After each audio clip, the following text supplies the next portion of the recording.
Deux jeunes femmes sur le rallye des Andes, 4000 km en Argentine et au Chili. On l'appelle aussi le Dakar féminin. Une aventure humaine, bien sûr, et un défi personnel pour ces jeunes mères de famille, mais aussi un engagement pour les enfants malades de la MFE, l'association aux maladies foie enfants. Caroline Desmas, bonjour. Bonjour. Vous êtes avec donc Aurélie Ancelin, bonjour à vous aussi. Bonjour. Alors, vous êtes toutes les deux les demoiselles roses. Il y a deux volets en fait sur cette histoire. Il y a d'abord le volet sportif, parce que c'est quand même une course sportive. Et puis, c'est une bonne action puisque vous vous engagez pour une association caritative. Tout d'abord, comment a démarré cette aventure? D'abord, est-ce que c'est votre première participation sur une course comme ça? Oui. Bon, alors comment ça a démarré? Un pari Non, c'était une vraie réflexion. On était partis en fait d'abord dans l'idée de faire rêver les enfants. On avait envie de s'engager dans une aventure humaine pour les autres. Et donc la MFE, on s'est directement rapproché d'eux parce que leur cause et leurs valeurs en fait se rapprochaient de nos envies et de Alors, ce on qu'on va avait y envie de mettre en revenir place. à la MFE. Je voudrais juste quand même dire que malgré tout, on peut s'engager pour des causes, pour des enfants, mais aller courir 4000 km en Argentine et au Chili, c'est quand même pas commun, non? Oui, on avait une vraie envie de se dépasser, en fait, devenue maman, envie de se donner un challenge entre amis, parce qu'en fait, on est amis depuis longue date. Et voilà. Alors, comment vous êtes préparés? Parce que malgré tout, aller courir 4000 km, je le disais, en Argentine et au Chili, ça ne se fait pas comme ça. J'imagine que vous avez suivi des préparations, que ce soit pour conduire la voiture, une préparation peut-être physique.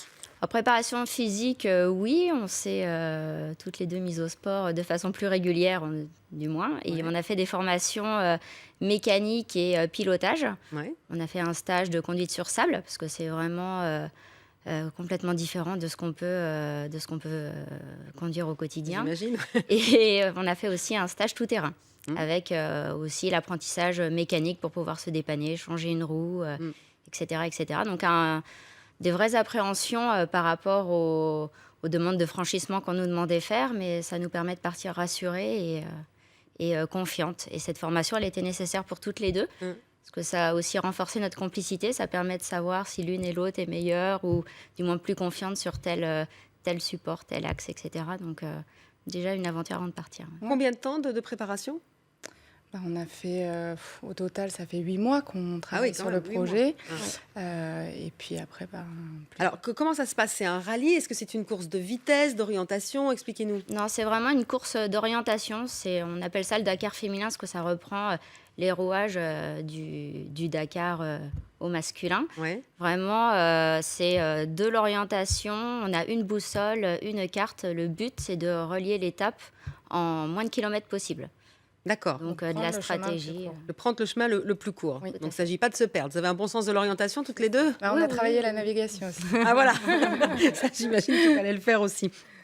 Ce que je vais vous faire, on va d'abord regarder le teaser et puis on en reparle après, d'accord? Avec plaisir. Ok.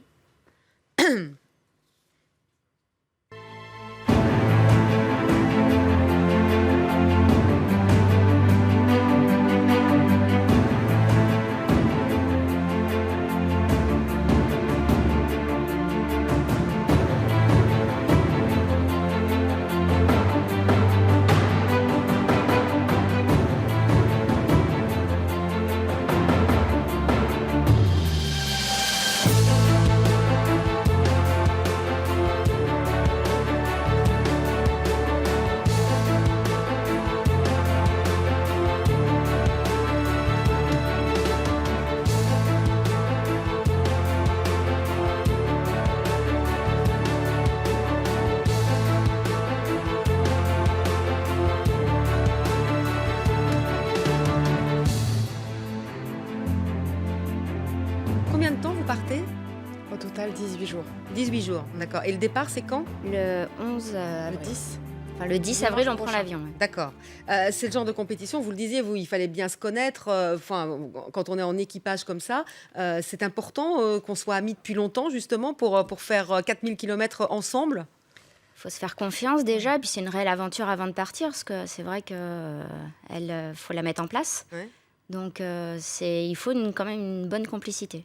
Vous êtes complémentaires toutes les deux? Est-ce qu'il y en a une qui va conduire et puis l'autre qui va être le copilote, ou est-ce que vous allez interchanger vos rôles? On a fait le choix d'être toutes les deux pilotes et copilotes. D'accord. C'est une question de sécurité et un choix aussi. Oui, on voulait vraiment vivre L'aventure pleinement sur les deux côtés, en fait.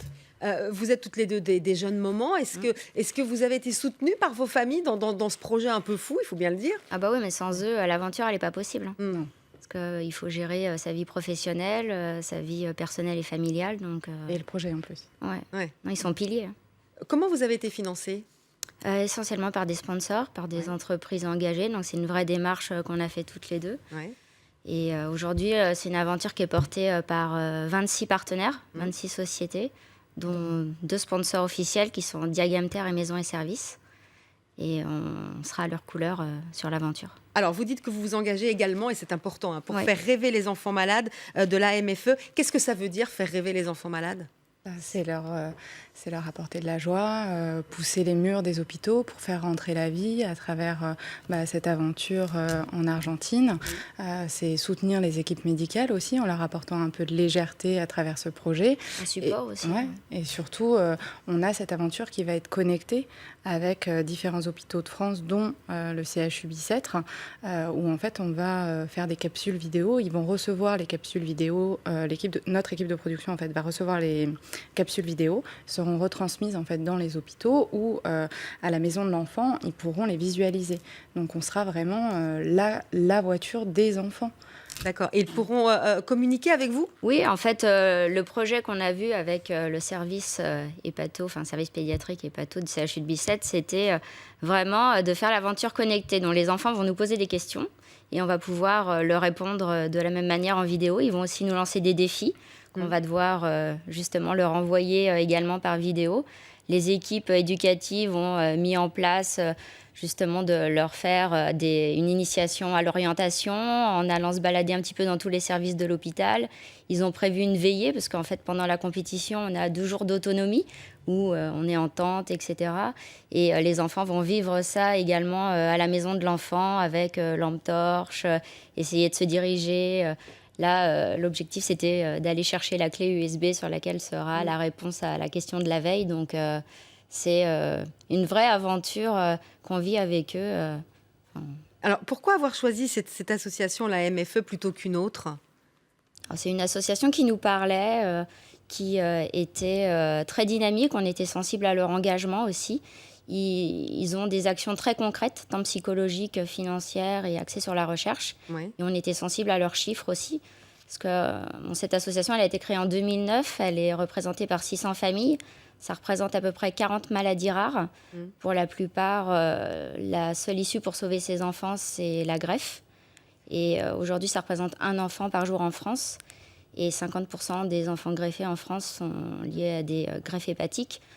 Et on ne le savait pas et ça nous a touchés. Et puis ils ont ce projet aussi de création de 3 chambres bébé-maman donc au CHU de Bicêtre, qui est le centre en fait des maladies hépatiques. Oui. Et ils vont créer 3 chambres mère-enfant et une salle de jeu pour permettre en fait aux familles et aux enfants d'être dans des conditions dignes. Et on a beaucoup adhéré à ce projet et donc on va les soutenir aussi financièrement en reversant donc tous nos bénéfices pour ce projet concret. Et l'ensemble de nos partenaires sont dans cette action d'ailleurs. Ouais. Ils sont effectivement pour l'aventure connectée et l'objectif de faire rêver, mais aussi d'aider à ce financement de 3 chambres maman-bébé qui répond aux droits de l'enfant. Et en tant que maman, Bien sûr, c'est toujours très difficile effectivement pour les mamans quand les enfants, surtout les enfants jeunes, sont hospitalisés. Les Demoiselles Roses, c'est une association que vous avez vous-même créée. Tout à fait. Parce qu'après, vous voulez faire d'autres projets de ce type. C'est la première d'une longue série? Alors On ça, je sais espère. pas. Ce Ce sera à discuter sur la ligne d'arrivée, j'imagine. Mais vous avez des appréhensions parce que là, on le disait, hein, la date du départ approche maintenant. On est à 11 jours à peu près. Hein. Vous avez des grosses appréhensions sur certaines choses ou pas? Ou vous y allez vraiment vous disant ça va, tout va bien se passer, on est formé, tout va bien? Moi j'ai l'appréhension de l'altitude.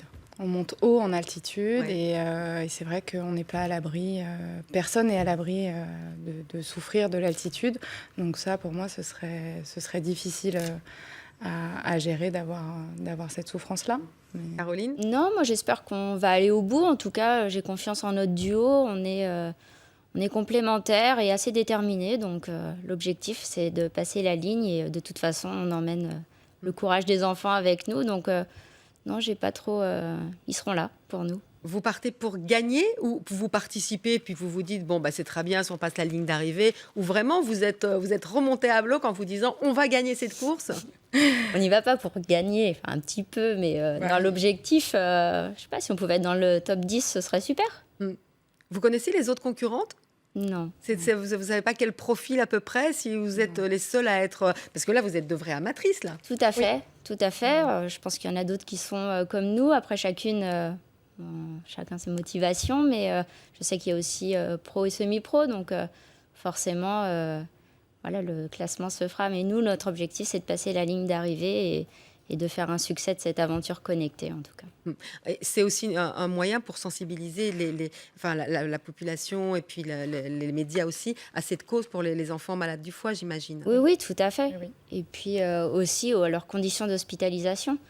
Aujourd'hui, c'est vrai que c'est des services qui sont uniques avec des gens qui sont extraordinaires, quoi. La maison de l'enfant, on enlève les blouses, c'est un monde à part. L'objectif, c'est que les enfants aient une vie d'enfant, en fait.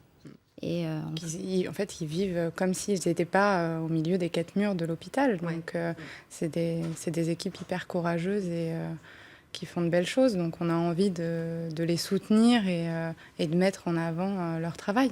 Bon, en tout cas, nous, on va vous soutenir. On espère que vous allez passer la ligne d'arrivée et dans le top 10 et pourquoi pas remporter ce rallye des Andes. Merci d'être venu. On rappelle qu'il y a un site internet que vous pouvez d'ailleurs aller voir, www.lesdemoiselles-roses.trophée-rose-des-Andes.org. Donc, allez-y. Puis on peut verser également pour soutenir l'association, je suppose. tout à fait, bien sûr, Oui. pour les chambres Maman Bébé sur Hello Asso Les Demoiselles Roses sur notre page Facebook avec le compte PayPal. Merci à toutes les deux. En tout cas, on suivra tout ça de très près. Et puis, bonne course. Merci. Dans un moment, eh bien, ça va être l'essentiel de l'info. Et puis après, Benoît Galleret pour l'œil du web.